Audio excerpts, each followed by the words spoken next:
10 से 80%, आपने 20% तो सुना होगा लेकिन 80% तक कभी नहीं सुना होगा। तो सर ये कैसे मुमकिन है, मतलब 80% तक और कंपनियां नहीं दे पा रही हैं, आप किस तरीके से दे रहे हैं? थोड़ा वो देखो, हमारा सालों से डिस्ट्रीब्यूशन का काम था, होलसेल का काम था, तो हमारे पास दूसरे की कंपेयर में 2 लेवल अप थे। हम कंपनी से जो माल आता था हम होलसेलर को देते थे, वो आगे मेडिकल स्टोर को देते थे और मेडिकल स्टोर से पब्लिक के पास जाता था। लेकिन एंड यूज़र को, पब्लिक को वो मेडिसिन ब्रांडेड के रेट से ही, MRP से ही मिल रही थी। लेकिन जनरिक प्रोडक्ट लोगों को जनरिक के लेवल से मिलनी चाहिए, वो बेनिफिट नहीं मिल रहा था। इसलिए हमने हमारा जनरिक मेडिकल, उसका शॉर्ट फॉर्म करके जेनमेड्स ऑफिस प्राइवेट लिमिटेड चालू किया। हमारा जो कॉन्सेप्ट है वो सेंट्रल गवर्नमेंट का स्टार्टअप इंडिया अप्रूव्ड है, यानी ऑल ओवर इंडिया में इनोवेटिव है और फर्स्ट टाइम इंडिया है। तो जनरिक का क्या मतलब है? तो अगर आप इतना डिस्काउंट दे रहे हैं, मतलब 80% तक आपका डिस्काउंट जा रहा है, तो क्या ये वही दवाएं होती है, उसी ब्रांड की होती है या फिर कोई जनरिक से कुछ मतलब हटके होती हैं? जनरिक यानी जिसका मार्केटिंग कंपनी नहीं करती है, लेकिन वही मॉलिक्यूल, वही कंटेंट, वही रिजल्ट उसको यही प्रोडक्ट से मिल जाता है, जिसमें मार्केटिंग का खर्चा नहीं होता है, उसका प्रमोशन का खर्चा नहीं होता है, कोई सेल्स पर्सन नहीं होता है, इसीलिए प्रोडक्ट सस्ती होती है। दूसरा है उसमें पेटेंट खत्म हो गई होती है, तो मार्केट में उसका जो रॉ मटेरियल की प्रोडक्शन होती है वो बल्क में होती है और कंपटीशन में होती है, तो उसकी रेट डाउन होती है। और तीसरा है उसमें कोई रिस्क फैक्टर कोई कंपनी कवर नहीं करती है, तो इसीलिए वो एकदम प्रोडक्शन कॉस्ट पे मिनिमम प्रॉफिट लगा के बेच देते हैं। तो दोस्तों 10 से 80% का जो डिस्काउंट है वो आपको नहीं मिलेगा, एंड यूजर को, एंड कस्टमर को, यानी कि और भी डिस्काउंट मिलने वाला है। आपका भी तो उसमें कुछ प्रॉफिट मार्जिन होगा, तो वो उसमें प्रॉफिट मार्जिन कितना होगा? मतलब कि यदि मैं आपसे फ्रेंचाइजी लेना चाहता हूँ, एक मैं अपना मेडिकल स्टोर खोलना चाहता हूँ, तो मैं कितनी अर्निंग कर सकता हूँ? हम सालों से ये दवाइयाँ बेच रहे थे, लेकिन हमने देखा कि आज पब्लिक को बहुत महंगी मेडिसिन मिल रही है। दूसरा है आज स्टोर वाले को जो टेक्नोलॉजी नहीं है, जो सिस्टम नहीं है, उसकी वजह से उसको भी बहुत मेहनत करनी पड़ती है। तो हमने एक दोनों के लिए एक विन विन सिचुएशन वाला, कस्टमर के लिए फ़ायदा हो जाए तो कस्टमर स्टोर पे आएंगे और स्टोर वाले को फ़ायदा हो जाए तो रिवर्स हमारी कंपनी के पास आएंगे, वैसा एक मॉडल बनाया जिसको हमने जेनमेड के नाम से वो मार्केट में चलाया। तो मैं जानना चाहता हूँ कि फ्रेंचाइजी लेने के लिए आप फ्रेंचाइजी में क्या क्या इक्विपमेंट प्रोवाइड करवाएंगे? कुछ इंटीरियर भी होगा उसका, कुछ इलेक्ट्रॉनिक आइटम भी होंगे या कुछ स्टॉक भी होगा, ये क्या क्या आइटम होगा? थोड़ा और हमारे ऑडियंस को बता दीजिए। फ्रेंचाइजी में ऐसा है कि हम एक वन टाइम फ्रेंचाइजी फीस लेते हैं। मेडिसिन आपको जो भी लेने की है वो हमारे पास 90 कंपनी है, हमारी जेनमेड की खुद की कोई प्रोडक्ट नहीं है। जैसे बताइए, एग्जांपल बताइए, 90 कंपनी कौन कौन सी? 90 कंपनी में कैडिला है, सिप्ला है, अल्केम है, एबर्ट है, सन फार्मा, डॉक्टर मॉर्पेन, खांडेलवाल है, एल्डर है, एमक्योर है, सब जानते हैं दोस्तों, सब पता है आपको। मार्केट की जो ब्रांडेड कंपनी है वो कंपनी में से हम जेनरिक जो प्रोडक्ट है वो हम बेचते हैं। लोगों को आज कंटेंट चाहिए, ड्रग चाहिए और उसका रिजल्ट चाहिए, तो वो चीज़ हमने रखा है। हमने पूरा कॉन्सेप्ट कस्टमर के लिए फेवर में बनाया है कि उसको कम रुपीस में अच्छी क्वालिटी की मेडिसिन मिलनी चाहिए। और स्टोर वाले के लिए पब्लिक का पैसा बचा के पैसा कमाने का बिजनेस है। आज कोई भी आता है तो खुद मुझे क्या मिलेगा वैसा सोचते हैं, लेकिन हमने जो सोचा है वो कस्टमर को क्या मिलेगा वो सोच के पूरा कॉन्सेप्ट बनाया है। और हमारे साथ जो जुड़ते हैं वो फार्मासिस्ट भाई बहनों के लिए वो एक रेडीमेड कॉन्सेप्ट बनाया है कि जो आज मार्केट में 15-20 साल 25 साल पुराने स्टोर वाले हैं वो इतने जम गए हैं कि नए फार्मासिस्ट को बिजनेस जमने नहीं देते हैं, तो उसकी कंपटीशन में आसानी से अर्निंग कर पाए, कस्टमर बढ़ा पाए और सेल कर पाए, वैसा एक रेडीमेड मॉडल बनाया है। सर वैसे तो मुझे मेडिकल का स्टोर, मेडिकल लाइन का जो इसका फ्यूचर है वो तो पता है, लेकिन मैं ऑडियंस से बताना चाहूँगा आपके थ्रू कि इसका क्या भविष्य, क्या फ्यूचर है, क्या वो खोल के आगे कितनी मतलब इसकी डिमांड आगे बढ़ने वाली है? जैसा कि आपको पता ही है कि हर कोई बीमारी होता जा रहा है, किसी को कुछ प्रॉब्लम है, किसी को कुछ प्रॉब्लम है, जो पहले से कोई डिसीज़ है, किसी को मरीज है, तो उनको रेगुलर मेडिसिन की ज़रूरत पड़ती है। तो इस फील्ड में क्या रिक्वायरमेंट है लोगों की, मतलब आगे क्या फ्यूचर रहने वाला है, ये बताइए। फ्यूचर बहुत ब्राइट है, इसलिए कि गवर्नमेंट जनरिक के फेवर में वर्क कर रही है, उसने बहुत से रूल्स भी चेंज किया है। और दूसरा आप देखो तो अमेरिका और इंग्लैंड में 85% ऑर्गेनाइज मार्केट है। ऑर्गेनाइज यानी कोई फ्रेंचाइजी मॉडल में 3 कंपनी ने इंग्लैंड और अमेरिका में कवर किया है। 15% अनऑर्गेनाइज सिंगल पर्सन का मेडिकल स्टोर है। और इंडिया में देखने जाओ तो 9 लाख मेडिकल स्टोर है ऑल ओवर इंडिया में, उसमें से 15% ऑर्गेनाइजेशन में है, लेकिन 85% अनऑर्गेनाइजेशन में सिंगल ओनर है उसके, जिसको 1 या 2 स्टोर है। तो वो अनऑर्गेनाइज स्टोर होने की वजह से वो टेक्नोलॉजी सिस्टम या तो नया नॉलेज अपग्रेड नहीं कर पाते हैं। हमारे पास पूरी टेक्नोलॉजी है, यानी सॉफ्टवेयर, वेबसाइट, मोबाइल ऐप, वो हमारा इन हाउस है, पूरा नॉलेज है, फ्रेंचाइजी में प्रोवाइड कराते हैं। वो फ्रेंचाइजी में पूरा प्रोवाइड करवाते हैं। और क्या-क्या है? साथ में हमने प्रोडक्ट रेंज है, तो एक स्टोर को एक लिमिटेड प्रोडक्ट रख सकते हैं। समझो ऑल ओवर इंडिया में किसी के पास 40 कंपनी आज की डेट में नहीं है, हमारे पास 90 कंपनी एक ही जगह से मिल जाएगी, तो सारी वैरायटी मिल जाएगी। जैसे मॉल पे जाते हो तो शैम्पू की बोतल 50 अलग अलग होती है, उसमें डिस्काउंट होता है, रेंज होती है, बिस्किट के पैकेट अलग अलग होते हैं। वैसे मेडिसिन में भी समझो राबेप्राजोल, डोमपेरिडोन है तो मेरे पास 35 कंपनी की है, तो उसमें सबकी वैरायटी है, और वैरायटी के हिसाब से सबका सेल रेट अलग है, सबका मार्जिन अलग है। तो वो ऑप्शन मैं स्टोर वाले को दे पाऊंगा और स्टोर वाले पब्लिक को दे पाएंगे। सर मैं जानना चाहूँगा कोई ऐसी भी आपके पास मेडिसिन है जो अवेलेबल ना हो? जैसा कि मैं देख रहा हूँ आपको दोस्तों, स्क्रीन पर भी मैं दिखा रहा हूँ, इनका एक वेयर हाउस है, इनके 3 वेयर हाउस हैं जो कि भरे हुए हैं बिल्कुल, और सारा माल यहीं से सप्लाई होता है। तो सर मैं आपसे ये जानना चाहूँगा कि कुछ ऐसी भी मेडिसिन है जो आपके पास अवेलेबल नहीं है? मेरे ख्याल से 99% तो आपके पास स्टॉक पड़ा ही हुआ है। मोस्ट ऑफ समझो हमारे पास सिंपल डिसीज से लेके ऑन्कोलॉजी की प्रोडक्ट है। ऑन्कोलॉजी में इमिटिनिब, गेफिटिनिब, टेमिजोलामाइड, कैपेसिटाबिन, मुझे पता नहीं सर क्या बोल रहे हैं। सारा ड्रग हमारे पास जनरिक में अवेलेबल है। समझो इमिटिनिब है तो जिसकी 1850 MRP है, जाइडस कैडिला की है, वो हम आज 490 रुपये में कस्टमर को देते हैं। एक बार दोबारा, 1850 की 490 में एंड यूजर को, दोस्तों आपको नहीं, एंड यूजर को आपका भी इसमें प्रॉफिट मार्जिन होने वाला है। इसके अलावा अगर कोई बड़े लेवल पे काम करना चाहता है, एक सुपर स्टॉकिस्ट काम करना चाहता है, तो जैसा कि मैं देख पा रहा हूँ ये भी आपका स्टार्टअप है, और काफ़ी लोग अगर स्टार्टअप करना चाहते हैं, नया बिजनेस स्टार्ट करना चाहते हैं, तो उनके अकॉर्डिंग आप फ्रेंचाइजी ले सकते हैं दोस्तों। और ये मैं सर आपसे पूछना चाहता हूँ कि सपोज करो आप तो गुजरात में हैं, आप सूरत से हैं, आपका जो ऑफिस है, अगर कोई सपोज करो कोई पंजाब से है या फिर बिहार से है या फिर यूपी से है, अगर कोई अपनी फ्रेंचाइजी लेता है तो उसके लिए जो उसका जो ट्रांसपोर्ट होगा, मतलब कि यहाँ से जो आपकी माल जो सप्लाई होगा, तो उसके लिए कैसे होगा? वहीं क्या कोई आपका स्टॉकिस्ट होगा या फिर यहाँ से माल आप सप्लाई करेंगे? हमने हर एरिया में फार्मा फील्ड में डिस्ट्रिक्ट वाइज स्टॉकिस्ट होते हैं, लेकिन हमने डिस्ट्रिक्ट वाइज नया बना के एक जोन वाइज, एरिया वाइज स्टॉकिशिप का प्लानिंग किया है, जिसको हम मास्टर फ्रेंचाइजी बोलते हैं। आप होलसेलर बोलो, मास्टर फ्रेंचाइजी, सुपर स्टॉकिस्ट, जो भी बोलो, एक मास्टर फ्रेंचाइजी है, वो जेनमेड कंपनी से माल उसके पास जाएगा और उससे उसके एरिया में जो जेनमेड का स्टोर खुलेगा उसको वहाँ सप्लाई होगा, तो एक इजीली माल सप्लाई हो पाएगा। समझो एक उत्तराखंड में हरिद्वार हमारा स्टोर है, तो हरिद्वार से आजू बाजू के जो एरिया है, वहाँ से देहरादून है, अपना पौड़ी है, गढ़वाल है, रुड़की है, वो सारे एरिया में वहाँ से ही माल सप्लाई होगा, तो वहाँ से 24 घंटे में सप्लाई मिल जाएगी।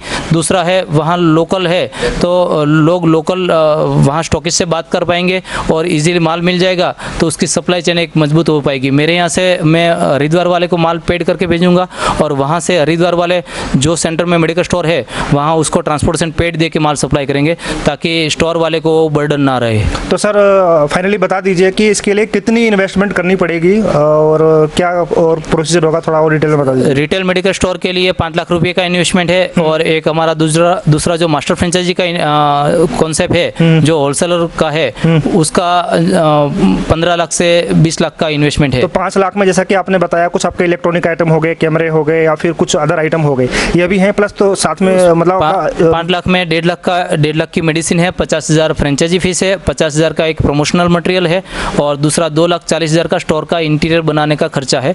वो पैसा हमको देने का नहीं है, वो खुद को यूज़ करने का है। स्टोर का इंटीरियर बनाने के, जैसे कंप्यूटर लेने का है, प्रिंटर लेने का है, काउंटर बनाने का है, रैक बनाने का है, बाहर का एलिवेशन बनाने का है। आइडिया देंगे आपका जो इंटीरियर है वो कैसा होना चाहिए, उसका लुकअप कैसा होना चाहिए, आपका कंप्यूटर सिस्टम कैसा होना चाहिए, क्या उसकी कॉन्फ़िगरेशन होनी चाहिए, कैमरे किस तरीके से किस एंगल में कहाँ पर लगने चाहिए, बिल्डिंग सॉफ्टवेयर भी आपको ये देंगे, पूरी ट्रेनिंग देंगे, आप मतलब कुछ भी आपसे मिस नहीं हो पाएगा। एकदम फ्रेश फार्मासिस्ट भी हमारे साथ जुड़े, तो उसको हम पूरी ट्रेनिंग दे के, पूरी सिस्टम समझा के, मार्केट में जो 20 साल पुराने वाले स्टोर है उसकी कंपटीशन में हम वर्क करवा पाएंगे और उससे आगे बढ़ के सेल कर पाएंगे। तो काफ़ी लोग दोस्तों ये सोच रहे होंगे कि मेडिकल स्टोर खोलने के लिए कोई डिग्री इसके लिए चाहिए, तो फार्मा कुछ ऐसा कुछ मेडिकल स्टोर के लिए फार्मासिस्ट चाहिए। फार्मासिस्ट में आप जो कोई स्टोर बनाने वाले फार्मासिस्ट नहीं है, तो फार्मासिस्ट को पार्टनरशिप में रख के भी कर सकते हैं, या तो जॉब पे लेके भी कर सकते हैं। वही चीज़ मैं बहुत देर से सोच रहा था। सपोज करो मैं इतना पढ़ाई लिखाई मैंने नहीं की हुई है, मैं सिर्फ 10वीं पास हूँ, 12वीं पास हूँ, या फिर मैंने ग्रेजुएशन की हुई है, लेकिन मेरे मेडिकल लाइन में कोई कोर्स नहीं किया हुआ है, लेकिन मैं जुड़ना चाहता हूँ, मेरे पास कुछ पेमेंट है, मेरे पास 5 लाख 10 लाख रुपए कुछ इन्वेस्टमेंट है, लेकिन मैं करना चाहता हूँ, तो उसके लिए क्या है कि मुझे फार्मासिस्ट के लिए क्या कोई अलग से हायर कर सकता हूँ मैं कहीं से स्टाफ वगैरह? आप उसमें फार्मासिस्ट में डिप्लोमा फार्मासिस्ट, बी फार्मेसी या तो एम फार्मेसी हायर कर सकता हूं क्वालिफिकेशन वाले कोई भी हायर करके कर सकते हैं। ऑनर आप रह पाओगे, लेकिन बिल में साइन करने के लिए क्वालिफाइड पर्सन चाहिए, उसके लिए एक फार्मासिस्ट रखना पड़ेगा। और ये फार्मासिस्ट की वजह से आप पूरा नॉलेज लेके कर पाएंगे, बाकी का नॉलेज हम हमारा जेनमेड का हम दे देंगे। सर एक चीज़ और पूछना चाहता हूँ, जैसे मैं बहुत बिजी रहता हूँ, सपोज करो मैं ही हूँ, मैं एक आप लोगों के दोस्तों बिजनेस लाता हूँ, अगर मैं ही बिजनेस करना चाहता हूँ, मैं आपसे जुड़ना चाहता हूँ, तो मैं जब बहुत ज़्यादा बिजी रहता हूँ, अगर मैं कहीं अपने फार्मासिस्ट लगा दूँ, सेटअप लगा दूँ, अपना मेडिकल स्टोर खोल दूँ, तो मैं उधर उधर जाता रहता हूँ, मैं ट्रैक नहीं कर पाऊंगा दुकान को, तो उसके लिए क्या कुछ वो गड़बड़ी कर सकता है, कुछ ऐसा चीटिंग करे मेरे साथ कि मतलब कोई दवाई है, ठीक है, उसको ज़्यादा रेट में कस्टमर को दे दे, तो ऐसा कुछ वो कर सकता है? वो ट्रैकिंग सिस्टम में क्या कंट्रोल कर सकता हूँ? अपने में पूरी टेक्नोलॉजी इन हाउस हमारी जेनमेड की है, प्रोडक्ट बाहर की है, दूसरी कंपनी की है, लेकिन टेक्नोलॉजी हमारी है। तो हमारी टेक्नोलॉजी में हमने बारकोड वाली सिस्टम है, हर प्रोडक्ट पे बारकोड लगाया है, बारकोड के साथ डिस्काउंट प्राइस भी लिखी है, तो कस्टमर कंपैरिजन कर पाएंगे। जी जी, जैसा कि आप जानते हैं, किसी शोरूम में जानते हैं, वहाँ पर कभी भी ओनर आपको नहीं मिलेंगे, वहाँ के स्टाफ मिलेंगे, वो कैसे कंट्रोल करते हैं? वैसे होते हैं, सिस्टमेटिकली ऑटोमेटिकली होता है, वहाँ पर सब कुछ नहीं करना पड़ता, स्टॉक रखा होता है, स्कैन करते हैं, वो कुछ आपसे कस्टमर से एक्स्ट्रा चार्ज नहीं कर सकते। जैसे ही वो एक्स्ट्रा करेंगे कि कस्टमर को बिल देना पड़ता है, कस्टमर को भी बिल दिखाना पड़ेगा, वो बिल में भी उनके सॉफ्टवेयर में कुछ फेरबदल नहीं कर सकता। बहुत ही ऑटोमेटिक है, बहुत ही ट्रांसपेरेंसी है, और आपको बहुत ही अच्छा मौका मिल रहा है इस बिजनेस को स्टार्ट करने के लिए। मॉल में जैसे मालिक नहीं होते, उसके एम्प्लॉय होते हैं, फिर भी उसका हिसाब व्यवहार परफेक्ट रहता है, वैसी अपनी सिस्टम है। कोई एक ऑनर 5 स्टोर खोलना चाहे अलग अलग लोकेशन पे, तो मैं उसके कंप्यूटर में लैपटॉप में सॉफ्टवेयर डाउनलोड करवा दूँ, तो एक दिल्ली बैठा है, एक बॉम्बे बैठा है, एक हैदराबाद बैठा है, तो वहाँ से वो देख पाएंगे कि हैदराबाद वाले स्टोर ने कितने बजे कितनी प्रोडक्ट बेची, कितने रुपीस का बिल हुआ, कितना प्रॉफिट हुआ, पर डे का बिल प्रॉफिट कितना हुआ, और पर बिल का प्रॉफिट कितना हुआ, वो सारा देख पाएंगे। और परचेस उसको एक ही जगह से करने का है, तो वो भी सारा रिकॉर्ड रहेगा, तो कोई गोलमाल नहीं कर पाएंगे, कोई चीटिंग नहीं कर पाएंगे। तो सर क्या ये भी आप आइडिया देते हैं? सपोज कीजिए कि मुझे नहीं पता है, मैं वीडियो देखी जल्दबाजी में, फटाफट में फ्रेंचाइजी आपसे लेना चाहता हूँ, मेडिकल स्टोर खोलना चाहता हूँ, लेकिन मुझे ये भी पता होना चाहिए कि मेरे मोहल्ले में, मेरे कस्बे में, जहाँ पर मैं रहता हूँ, वहाँ पर क्या मेडिकल स्टोर चल पाएगा? तो उसके लिए भी आप आइडिया दे सकते हैं लोगों को कि कहाँ पर मेडिकल स्टोर चल सकता है, कहाँ पर रिक्वायरमेंट होगी? हाँ, वो हम दे सकते हैं, क्योंकि वो हमारा सालों का एक्सपीरियंस है। हमारा जो इंटेंस है वो पब्लिक को कन्वर्ट करने का है, पब्लिक को समझाने का है, पब्लिक को फ़ायदा देने का है। किसी के साथ जुड़ के, किसी का एक व्यक्ति को बेनिफिट दे के मास पब्लिक को नुकसान करने का नहीं है, मास पब्लिक का फ़ायदा करके लोगों को फ़ायदा देने का है, और उसके बेनिफिट से हमारा सेल बढ़ाने का है। मैं आपसे जानना चाहूँगा कि आपका टारगेट क्या है? आपका टारगेट पैसे कमाना है या फिर लोगों को रोज़गार मुहैया कराना है? जैसा कि मैं देख रहा हूँ यहाँ पर भी आप बहुत अच्छा खासा सेटअप कर सकते हैं, आप खुद ही फ्रेंचाइजी बना के खुद ही मेडिकल स्टोर खोल के काफ़ी अच्छी अर्निंग कर सकते हैं। तो थोड़ा एक बार हमारी ऑडियंस को भी बता दीजिए कि क्या क्या आपको अवार्ड मिले हुए हैं और किस तरीके से आप लोगों की आप मतलब फ़ायदा कर रहे हैं। हमारा टारगेट है कि हम मास पब्लिक को फ़ायदा पहुंचाने के लिए फ्रेंचाइजी के मॉडल से ऑल ओवर इंडिया में हमारा ये कॉन्सेप्ट फैलाने का है। मैं मेरा खुद का स्टोर खोलूँगा तो 1, 2, 5 खोल पाऊँगा, लेकिन मैं मास पब्लिक को, जो फार्मासिस्ट हुए हैं, जो लोगों की सेवाएं करने के लिए इच्छा है, जिसको वो नहीं कर पाते हैं, या तो किसी को चैरिटी करने की है, वो चैरिटी नहीं कर पाते हैं, वो 5 लाख का मेडिकल स्टोर लगा के साल में 1 करोड़ का फ़ायदा पब्लिक का करवा सकते हैं। तो एक चैरिटी कर सकते हैं। कहीं 5 लाख का किसी ने चैरिटी कर दिया तो वन टाइम में किसी ने लंगर लगाया या तो ब्लैंकेट बांटे तो ख़त्म हो जाते हैं, लेकिन एक बार मेडिकल स्टोर लगा दिया तो पर डे का 20,000 का सेल आता है, तो पर डे का 40,000 पब्लिक का बचता है। 60,000 MRP होती है, तो उसके हिसाब से 20,000 हम कलेक्ट करते हैं, तो 40,000 पब्लिक का पर डे का बचता है। तो 25 दिन का काउंट करो तो 10 लाख महीने का बचता है, और महीने का 10 लाख बचता है तो पूरे साल का 1 करोड़ से 1 करोड़ 20 लाख पब्लिक का सेविंग होता है। तो हमारा इंटेंस है कि हम मास पब्लिक को रोजगारी दे, लोगों को सस्ते रेट में मेडिसिन दे के खुशी दे। हमारा भी यही मोटिव है। हम भी चाहते हैं कि इंडिया से अकेले के तो बस की बात नहीं है, बहुत सारे यूट्यूबर हैं, मैं उनको सैल्यूट करना चाहता हूं कि आप लोगों के लिए वो बिजनेस बिजनेस आइडियाज़ लाते हैं। मेरी तरह बहुत सारे यूट्यूबर हैं जो आपके लिए बिजनेस आइडियाज़ लाते रहते हैं, उनमें से मैं भी 1% हूँ। आप लोगों के लिए बिजनेस सर्च करके लाता हूँ। दोस्तों, हर कोई बिजनेस आप नहीं कर सकते। हमारा मोटिव है, हम आपको मोटिवेट करते हैं कि कोई तो नौकरी छोड़िए, अपना खुद का एक कारोबार कीजिए, अपना खुद का एक स्टार्टअप कीजिए। जरूरी नहीं है आप लाखों और करोड़ों रुपए की स्टार्ट कीजिए। आप एक छोटी सी इन्वेस्टमेंट से कोई भी अपना बिजनेस स्टार्ट कर सकते हैं। बिजनेस करने के बहुत सारे ऑप्शन हैं, हम आपको ऑप्शन देते हैं। करना ना करना आपका काम है। हमारे जैनमेड को हमारे गुजरात के चीफ मिनिस्टर श्री विजयभाई रूपाणी ने एक श्रेष्ठ युवक का सम्मान करके एक अवार्ड दिया है, जी। जो फार्मा फील्ड में पूरे गुजरात में हमको ही मिला था। और इसके अलावा हमारा जो कॉन्सेप्ट है वो स्टार्टअप इंडिया अप्रूव्ड है। तीसरा है सेंट्रल गवर्नमेंट का प्रधानमंत्री जन कल्याणकारी योजना प्रसार अभियान। सेंट्रल गवर्नमेंट की जो बुक है उसमें सेंट्रल गवर्नमेंट ने जो योजनाएं पब्लिक के लिए बनाई है ऑल ओवर इंडिया के लिए, उसकी बुकलेट में जो इन्फॉर्मेशन है उसमें 151 योजनाएं है। वो योजना में हमारे 2 पेज का पूरा सेटअप कवरेज गवर्नमेंट ने लिया है। वो भी हमारे लिए एक बड़ी बात है कि जहां हम नहीं पहुंच पाते हैं वहां गवर्नमेंट हमको ये सपोर्ट कर रही है।